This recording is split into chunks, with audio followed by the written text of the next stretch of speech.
Good evening, and welcome to the Scientific Adventures of Beardman. Today we're going to be looking at parallel circuits. In the last video we looked at kind of circuits in general and series circuits. And just as a reminder, series circuits were a circuit where there's only one path the electrons can follow. So they start at the battery, move around, go through however many light bulbs they go through, or whatever they're powering, and back to the battery. Okay, and that's of course in a fairly simple series circuit. In a parallel circuit we have a different situation. That's why it's got a different name.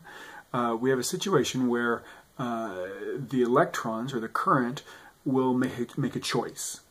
Instead of having just one option where they go through the circuit, they'll have a choice. They have to go. They leave the battery and they reach a point where they have to choose either to go through one resistor or to go through another, if you've got a two resistor parallel circuit. Or they might have three choices. Okay, and so one battery is powering them through all of these, but the electrons only end up going through one. Because of course once they get through one of the light bulbs, or one of the things providing resistance, then they're close to the side of the battery they're trying to get to, and so they'll be pulled straight to that side of the battery. They won't head off in some other direction. Remember, the electric field is pulling them back towards the battery, which is the reason they're moving in the first place. Okay, so let's talk about what happens to voltage and current and resistance when we have resistors in parallel. Well, let's first look at voltage. Okay, voltage, if you remember, we had our waterfall example. If we consider the pump to be what's pumping water up to gravitational potential energy, well, the battery is what's pumping electrons up to electrical potential energy. So if our battery pumps those up, and then they're traveling through the wire, which we consider to have zero resistance, it's small enough resistance, it's beyond our significant digits, so we can ignore it. If our battery pumps the electrons up and then they head through the circuit, well, they're only going to lose that energy when they go through a resistor, because we consider the wires to be zero resistance. So as they make a choice and they head through one of the resistors, then they lose their energy there, or they lose energy there, and well, there's nowhere else they lose energy, because then they're heading back to the battery. So if our resistors are in parallel, as the voltage goes through them, it's going to lose all the voltage that the battery gave it. Okay, because once you get back here, once you get all the way around, you have to have gained all the energy it started with. So whatever it gained going through the battery, it has to lose going through the resistor, so that we keep the same amount of energy. We aren't gaining or losing energy net going around here. So the electrons have to gain so much energy and lose so much energy. And so whatever they gained going through the battery, they lose through each resistor.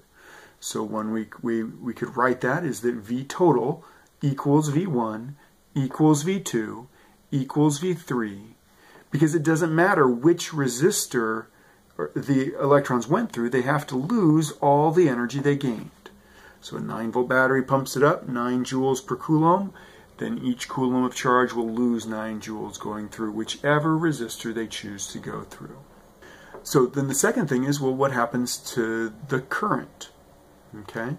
Well, if we take a look at this, one way to look at, another way to look at electricity is to look at it as though it's cars traveling down a road. Kind of like electrons traveling down a wire. If the road splits, if you've got 8 cars driving past a point in a road each second, and the road splits, some of those cars are going to go one direction and some of them are going to go the other. If there are 8 going down and 3 go this way, well then 5 have to go this way.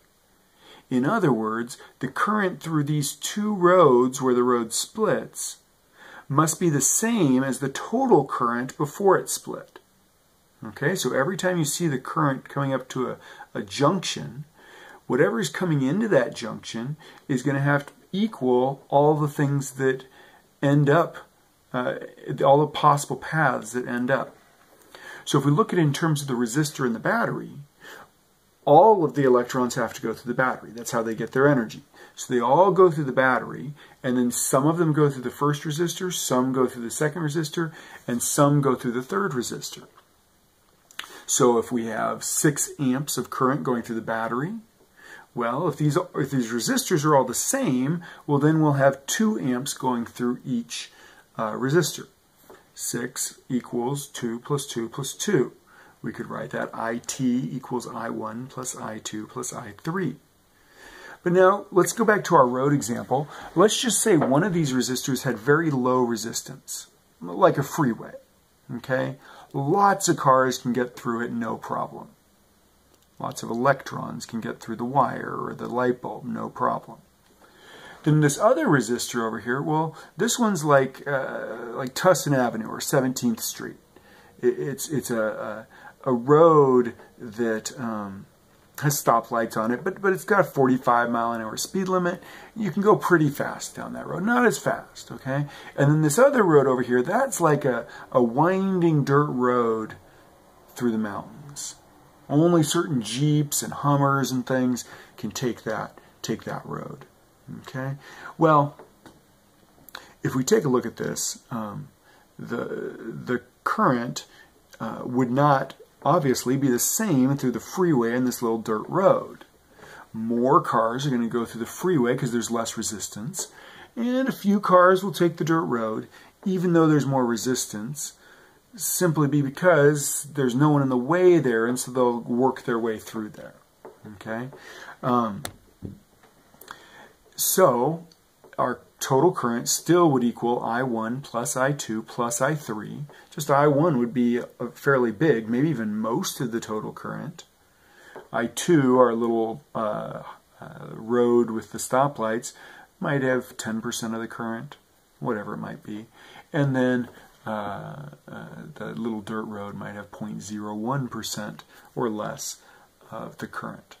Okay, so if it was 6 amps, maybe it's 5.5 are on the freeway, the low resistance resistor, maybe 0.4 or 0.49 are through I2, okay, through that resistor, and that leaves us 0.01 for the dirt road.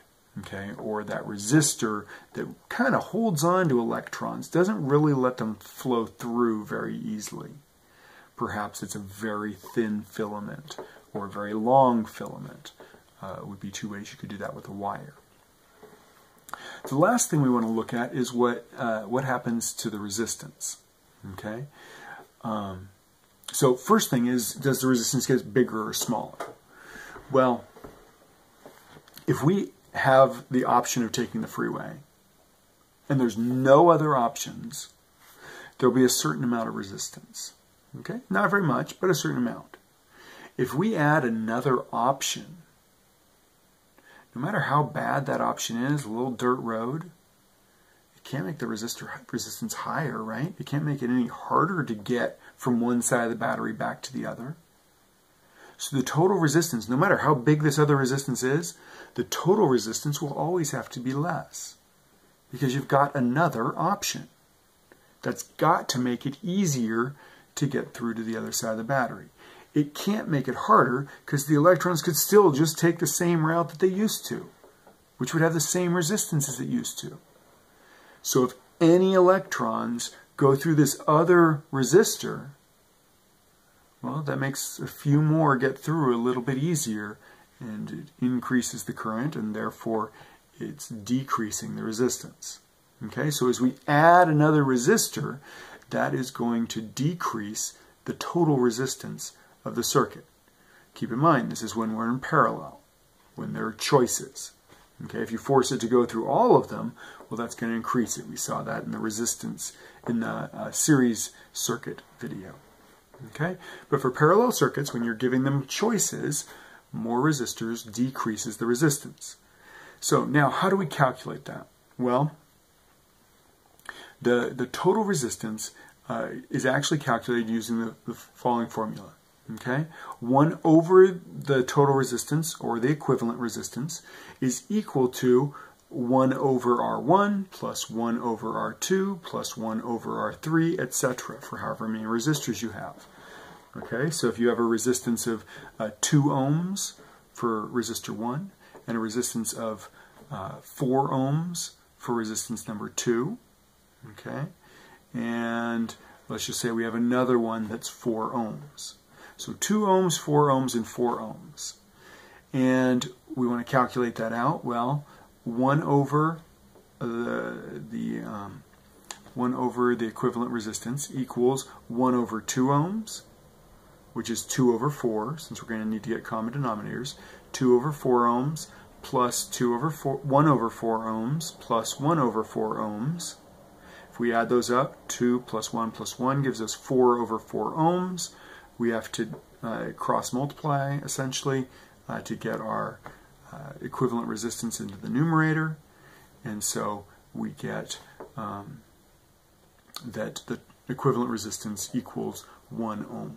So keep in mind that what we've learned here is that the voltage is the same throughout. The voltage drop is the same throughout, meaning the voltage gained through the battery is equal to the voltage lost across any one of those parallel resistors. We learned that the current gets split up, so the total current equals current 1 plus current 2 plus current 3.